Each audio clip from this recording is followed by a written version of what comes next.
ఓం సాయిరాం. బాబా భక్తులందరికీ కూడా నమస్కారం అండి. అందరూ కూడా సుఖంగా, సంతోషంగా, ఎప్పుడూ కూడా ఆనందంగా ఉండాలి అని చెప్పి ఆ బాబాగారి తరపున నేను కూడా మనస్ఫూర్తిగా కోరుకుంటున్నాను. ఈరోజు బాబాగారు అందించే సందేశం ఏంటి అంటే కనుక, తల్లి షిరిడీ నుంచి నీ కోసమే ఈ తీపి కబురు. ఈ వార్త నువ్వు విన్నావు అంటే కనుక నీకు అదృష్టం అనేది నేను రెట్టింపుగా మార్చబోతున్నాను. బిడ్డ, నిర్లక్ష్యం చేయకుండా వినమ్మా అని చెప్పి ఈరోజు బాబాగారు మనకి ఒక సందేశాన్ని అయితే మన ముందుకు తీసుకొని వచ్చారండి. మరి బాబాగారు ఏ సందేశం అందించినా కూడా అది మన భవిష్యత్తుకు పునాది లాంటిది అని చెప్పి మనందరికీ కూడా తెలిసిన విషయమే కదా. మరి ఎవరికైతే బాబాగారి మీద పూర్తి నమ్మకం, విశ్వాసం ఉంటాయో వారందరూ కూడా ఈ వీడియోకి ఒక చిన్న లైక్ ఇచ్చి కింద కామెంట్ సెక్షన్లో ఓం సాయిరామ్ అని చెప్పి టైప్ చేసి, లేదా టైప్ చేయటం రాకపోతే ఒక చిన్న నమస్కారం సింబల్ కానీ లవ్ సింబల్ కానీ ఇచ్చి వీడియోని వినడం స్టార్ట్ చేయండి.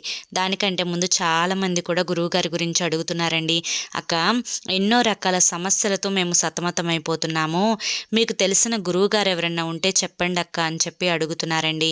నేను పదే పదే ఈ గురువుగారి గురించే ఎందుకు చెప్తున్నాను అంటే కనుక, నా జీవితంలో నేను కష్ట సమయంలో ఉన్నప్పుడు, ఈ కష్టం నుంచి అస్సలు బయటపడలేను అని అనుకున్న సమయంలో ఈ గురువుగారిని కాంటాక్ట్ అయ్యానండి. ఈ గురువుగారు చేసిన పూజల వల్ల నేను ఆ సమస్య నుంచి బయటపడి ఈ రోజున ఆనందంగా జీవితంలో ముందడుగు వేస్తున్నాను. అలాగే మీ జీవితాలలో ఎటువంటి సమస్యలున్నా కానీ శ్రీ షిరిడీ సాయిబాబా ఆశీస్సులతో జ్యోతిష్యం చెప్పబడెను. గురూజీ శివరామరాజు గారు. Phone number 9959422552. మీరు ఇప్పటి వరకు ఎన్నో చోట్ల జ్యోతిష్యాలు చెప్పించుకొని మీరు ఆశించిన మార్పులు మీ జీవితాలలో జరగలేదని చెప్పి బాధపడి ఉంటారు. కానీ గురువుగారి దగ్గర అస్సలు అలా జరగదండి. మీ సమస్యలు ఏవైతే ఉన్నాయో, ప్రేమ, పెళ్లి, ఉద్యోగం, రాజకీయం, సంతానం లేక ఇబ్బంది పడుతున్న భార్యాభర్తల మధ్య గొడవలున్న, అప్పుల సమస్యలున్న, శత్రువుల సమస్యలున్న, అవేంటో మీరు గురువుగారికి వివరించి చెప్పినట్లయితే వాటికి తగిన పూజలు చేసి మీకు గురువుగారు రోజులలోనే పరిష్కారాన్ని చూపిస్తారు. గురువుగారు చెప్పింది చెప్పినట్లు 100కు 1000% జరుగుతుంది.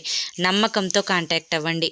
ఇక బాబాగారి యొక్క సందేశం విషయానికి వస్తే కనుక, తల్లి షిరిడీ నుంచి నీ కోసమే ఈ తీపి కబురును ఈరోజు నీ ముందుకు తీసుకొని వచ్చాను. బిడ్డ, ఉన్న అదృష్టానికి కాస్తంత అదృష్టాన్ని జోడించి నీకు రెట్టింపుగా ఈరోజు నేను మార్చబోతున్నాను. బిడ్డ, ఇది మాత్రం నిర్లక్ష్యం చేయకు. నాకు సంతోషాన్ని ఇవ్వండి బాబా, నాకు ఆనందాన్ని ఇవ్వండి బాబా అని చెప్పి ప్రతిసారి కూడా అడుగుతూ ఉన్నావు కదా తల్లి. ప్రతి మనిషి జీవితంలో కూడా కొన్ని సంతోషాలు ఉంటాయి, కొన్ని కష్ట నష్టాలు ఉంటాయి, కొన్ని దుఃఖాలు అనేవి ఉంటాయి, కొన్ని నవ్వులు అనేవి ఉంటాయి. కానీ నీ జీవితంలో ఎప్పుడూ కష్టాలేనా బాబా, ఇక నా జీవితానికి సుఖం, సంతోషం అనేవి లేవా బాబా అని చెప్పి అడుగుతూ ఉన్నావు కదా తల్లి. ఎందుకు లేవమ్మా?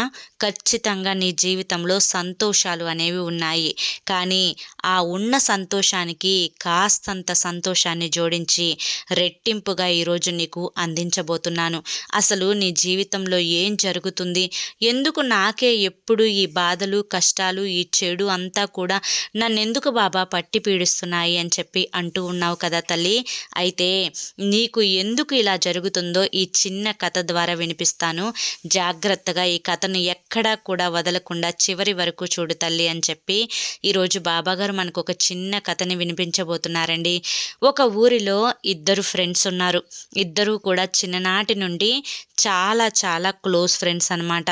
ఇద్దరూ కూడా కాలేజీకి వెళ్ళి చదువుకుంటూ ఉన్నారు. శనివారం, ఆదివారం వస్తే వీకెండ్స్ అనమాట వాళ్ళకి. చాలా ఆనందంగా అక్కడికి ఇక్కడికి వెళ్ళి ఆనందంగా ఎంజాయ్ చేస్తూ ఉంటారు. ఒకరోజు శనివారం, ఆదివారం వచ్చింది. ఇద్దరూ కలిసి అడవికి వెళ్దాము అని చెప్పి నిర్ణయించుకున్నారు. ఇద్దరిలో ఒకరు ఒక అమ్మాయిని బాగా ఇష్టంగా ప్రేమిస్తూ ఉంటాడనమాట. తనతో పాటు ఆ అమ్మాయిని కూడా తీసుకొని వెళ్దాము అని చెప్పి అతను అనేసరికి యువతల అబ్బాయి కూడా ఓకే అని చెప్పి చెప్తాడు. ఇద్దరికి తోడు ఈ అమ్మాయి, మొత్తం ముగ్గురు కలిసి అడవికి వెళ్తారనమాట. అడవికి వెళ్ళిన తర్వాత ఆ అమ్మాయి ఒక యాపిల్ చెట్టు దగ్గర నుంచొని నాకు ఆ యాపిల్ కోసివ్వవా అని చెప్పి ఆ ప్రేమించిన అబ్బాయిని అడుగుతుంది. ఆ అమ్మాయి ఏది అడిగినా కూడా అసలు లేదు అనడు, కాదు అనడు ఆ అబ్బాయి. అయితే చెట్టు ఎక్కి యాపిల్ పండు కోద్దాము అని చెప్పి ఎక్కుతూ ఉండగా ఆ కోసే క్రమంలో తన చెయ్యి అయితే కట్ అవుతుందన్నమాట. కట్ అయ్యి బాగా బ్లడ్ వస్తుంది. బ్లడ్ వస్తూ ఉంటే ఇక కిందకి దిగుతాడు ఆ అబ్బాయి. దిగి చాలా నొప్పిగా ఉంది, చాలా రక్తం కారిపోతుంది అని చెప్పి బాధపడుతూ ఉంటాడు.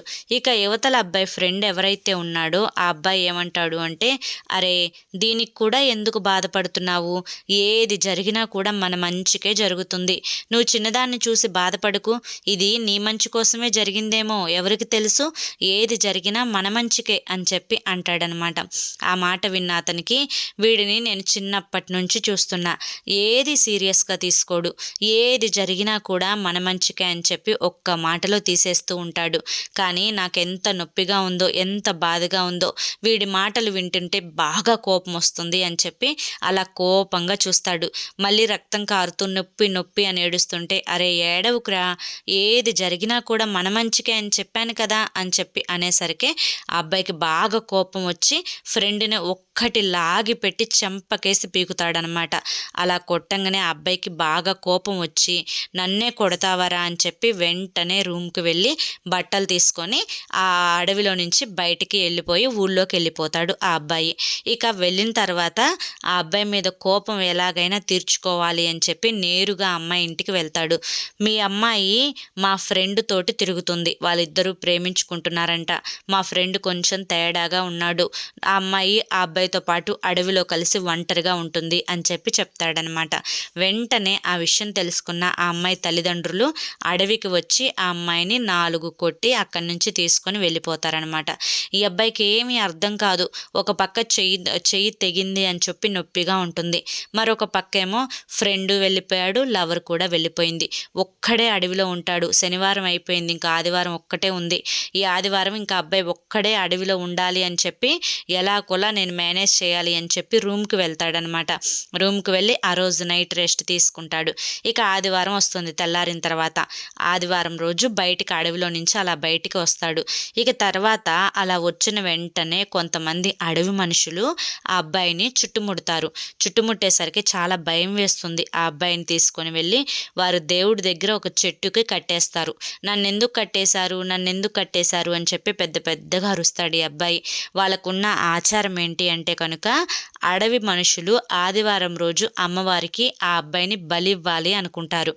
ఇక బలిద్దాము అని చెప్పి తీసుకొని వెళ్ళారు కదా, ఇక తీరా బలిచ్చే టయానికి ఆ దెబ్బ తగిలిన ఆ చెయ్యి కళ్ళే చూస్తారు.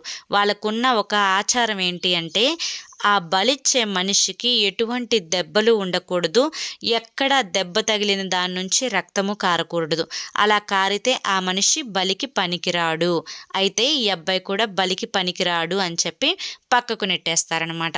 అప్పుడు అనిపిస్తుంది వాళ్ళ ఫ్రెండ్ అన్న మాట అప్పుడు ఈ అబ్బాయికి గుర్తుకు వస్తుంది, అరే ఏది జరిగినా కూడా మన మంచికే అని నా ఫ్రెండ్ ఎందుకన్నాడు, ఈ రోజున ఈ దెబ్బ కనుక నాకు తగలకపోతే వీళ్ళ చేతుల్లో నాకు ప్రాణాలే పోయాయి, ఈ చిన్న దెబ్బ నన్ను ప్రాణాపాయం నుంచి కాపాడింది, వాడు ఏది చెప్పినా కూడా కరెక్టే అని చెప్పి అనుకొని గబగబా ఇంక అక్కడి నుంచి బయటికి వెళ్ళిపోయి ఊళ్ళోకి వెళ్ళిపోయి ఫ్రెండ్ని కలుస్తాడు. అరే నువ్వు చెప్పింది నిజమేరా, కొంతమంది అడవి మనుషులు నన్ను ఈ విధంగా కట్టేసి బలిద్దాము అనుకున్నారు, కానీ చేతికి తగిలిన దెబ్బను చూసి నేను పనికిరాను అని పక్కకు నెట్టేశారు. నువ్వు అన్నమాట అప్పుడు నాకు గుర్తుకు వచ్చింది, నిజంగా ఏది జరిగినా మన మంచికే, కానీ నాకు అర్థం కాని విషయం ఏంటి అంటే కనుక, నేను నిన్ను కొట్టాను కదా, మరి నీకేం మంచి జరిగింది అని చెప్పి అడుగుతాడు అబ్బాయిని. అయితే అరే నేను కనుక ఇక్కడ ఉన్నట్లయితే నీకు దెబ్బుంది అని చెప్పి నిన్ను వాళ్ళు చంపకుండా ఆపేశారు, బలివ్వకుండా ఆపేశారు, మరి నాకు ఏ దెబ్బ లేదు కదా, నేను పర్ఫెక్ట్గా ఉన్నాను కదా, నేను కనుక అడవిలోనే ఉన్నట్లయితే నన్ను బలిచ్చేవాళ్ళు కదా అని చెప్పి అనేసరికి, నిజమే రోయ్ సరిగ్గా చెప్పావు, నాకు దెబ్బ తగిలింది కాబట్టి నేను బతికిపోయాను, నీకే దెబ్బ లేదు కాబట్టి నేను ఖచ్చితంగా బలిచ్చేవారు, నిజంగానే నా దెబ్బ నీకు ఈ విధంగా మంచి చేసిందనమాట అని చెప్పి అంటాడనమాట. ఇక మరి ఆ అమ్మాయి వెళ్ళిపోయింది కదా, ఆ అమ్మాయికి జరిగిన మంచి ఏంటి అని చెప్పి ప్రశ్నిస్తాడు ఈ అబ్బాయి. అరే అమ్మాయి అయితేనే అబ్బాయి అయితేనే ఇద్దరిలో ఎవరో ఒకళ్ళ ప్రాణాలు అయితే ఖచ్చితంగా పోయాయి, నేను ఆ అమ్మాయి వాళ్ళకి ఎవరు కావాలో ఎవరికి తెలుసు అని చెప్పి అనేసరికి, నిజమేరా నువ్వు అన్నమాట నాకు ఇప్పుడు అర్థమైంది, ఏది జరిగినా కూడా మన మంచికే అని చెప్పి నిజంగా నాకు ఇప్పుడిప్పుడే తెలుస్తుంది అని చెప్పి అందరూ కూడా క్లోజ్ అవుతారనమాట. అయితే ఇక్కడితో కథ ముగుస్తుంది. ఈ కథ ద్వారా బాబాగారు చెప్పాలి అనుకుంటున్న నీతి ఏంటి అంటే కనుక, తల్లి కథని మొత్తం విన్నావు కదా, మరి నీకు పడుతున్న కష్టాలకి బాధలకి అన్నింటికీ కూడా ఒక కారణం ఉంటుందమ్మా. కారణం లేకుండా ఆ పరమేశ్వరుడు ఏది కూడా విధిలో వ్రాయడు. నువ్వు ఏదన్నా అడిగిన వెంటనే ఆ కోరిక తీరితే అందులో విలువేముంటుంది చెప్పు. ఏదన్నా జరగాలి అన్నా, ఏదన్నా కోరుకున్నది దక్కాలి అన్నా కూడా దాని వెనుక కొన్ని కష్టాలు అనుభవించాలి. అప్పుడే కష్టం యొక్క విలువ తెలుస్తుంది, సుఖం యొక్క విలువ కూడా తెలుస్తుంది. కనుక నీ జీవితంలో ఏదైతే జరుగుతుందో అది జరగనివ్వు. దానివల్ల నీకు మంచి జరుగుతుంది. ఉదాహరణకి కొంతమంది స్నేహితులందరూ కలిసి ఒక సెలయేరుకు వెళ్ళి స్నానం చేద్దాము అని చెప్పి నిర్ణయించుకుంటే నువ్వు వెళ్లకుండా ఆగిపోయావు ఏదో ఒక చిన్న కారణం చేత. కానీ ఆ వెళ్ళిన వాళ్ళల్లో ఒకళ్ళు కాలు జారి లోయలో పడిపోయారు. మరి నువ్వు ఆగినందుకు నీకు మంచే జరిగింది కదా తల్లి. వెళ్తే నువ్వే పడేవాడివేమో ఎవరికి తెలుసు. అలాగే ఏది జరిగినా కూడా నీ మంచికే అని చెప్పి నువ్వు తప్పకుండా తెలుసుకోవాలమ్మా. కనుక ఈరోజు నీకు షిరిడీ నుంచి తీపి కబురుని తీసుకొని వచ్చాను తల్లి. అది నీ అదృష్టాన్ని రెట్టింపు చేస్తుంది. నువ్వు ఏదైతే నీ కష్టం, ఇప్పుడు నువ్వు అనుభవిస్తున్న కష్టం ఏదైతే ఉంటుందో ఆ కష్టం నుంచి బయటపడాలి బాబా, బయటపడాలి బాబా అని చెప్పి నా పాదాల మీద పడి నీ కన్నీటిని నా పాదాల వేసి కడుగుతూ ఉన్నావు కదా తల్లి. అయితే నువ్వు పడుతున్న బాధ నుండి నీకు పూర్తిగా విముక్తి లభించబోతోంది. నీ కష్టం అనేది గట్టెక్కబోతోంది. సరిగ్గా ఈ రోజు నుంచి 3 రోజుల్లో నువ్వు అనుభవిస్తున్న బాధ నుంచి నీకు విముక్తి లభిస్తుంది. సరిగ్గా 4వ రోజు నుంచి నీకు అదృష్టం అనేది రెట్టింపు కాబోతోంది తల్లి. ఇదే నేను నీకు షిరిడీ నుంచి తీసుకువచ్చిన అతి పెద్ద తీపి కబురు. బిడ్డ, చాలా త్వరలోనే నా షిరిడీకి నువ్వు రాబోతున్నావు, నా దర్శనం చేసుకోబోతున్నావు. ఏ మాత్రం సందేహించకు. ఇప్పుడు జరుగుతున్న ఈ పరిస్థితులు కేవలం శాశ్వతం కాదు తల్లి, కొంతకాలం మాత్రమే. ఈ కొంతకాలం అనుభవించిన తర్వాత నీ జీవితంలో ప్రతి పేజీ కూడా సంతోషంతో నిండిపోతుంది. ప్రతి పేజీ కూడా ఆనందంతో నిండిపోతుంది. ఏది చూసి భయపడుకు తల్లి. ఇవన్నీ కూడా తాత్కాలికమైన కష్టాలు మాత్రమే. నీకు సుఖం సంతోషం అనేది జీవితంలో అడుగడుగున రాసిపెట్టి ఉంది. ఇప్పుడు జరుగుతున్న ఈ పరిస్థితులను చూసి నీ యొక్క మనసు అనేది కంగారు పడుతూ ఉంది. కాస్త కంగారును తగ్గించుకొని మనసుని ప్రశాంతంగా ఉంచుకో. ఏది జరుగుతున్నా కూడా మనసు వరకు ఆ బరువుని తీసుకోవద్దు తల్లి. ఎందుకంటే నీ మనసుకి ఆ బరువుని తీసుకున్న మరుక్షణం అనేది నీ శరీరం కూడా ఆ బరువుని భరించలేక ఎన్నో అనారోగ్య సమస్యలు వచ్చే అవకాశం ఉంది. కనుక ఏది కూడా మనసుకు తీసుకోకుండా ఈ చెవితో విని ఆ చెవితో వదిలేసేటట్లుగా నీ ప్రతి కష్టం కూడా నన్నేం చేయలేదు, నాకు తోడు బాబా ఉన్నారు అనే ధైర్యాన్ని నీ మనసులో కూడా పలుకుకొని నువ్వు ఆనందంగా ఉండే ప్రయత్నం చేయి. ప్రతిదీ కూడా నేనే చూసుకుంటాను, సర్వం కూడా నేనే జరుపుతాను. ఏ కష్టం నీ వద్దకి రాకుండా చూస్తాను, అంతా మంచి జరిగేలా చూస్తాను. కేవలం నన్ను నమ్ముకో తల్లి, నీకు శుభం జరుగుతుంది అని చెప్పి ఈరోజు బాబాగారు మనకి చాలా చక్కటి సందేశాన్ని అందించారండి. ఈ సందేశంలో ఎంతో గొప్ప ఆంతర్యం ఉంది కదా. అది మీ అందరికీ కూడా అర్థమైంది, నచ్చింది కదా. మరి నచ్చింది, అర్థమైంది అనిపిస్తే ఈ వీడియోకి ఒక చిన్న లైక్ ఇవ్వండి. కింద కామెంట్ సెక్షన్లో ఓం సాయిరామ్ అని చెప్పి టైప్ చేయండి.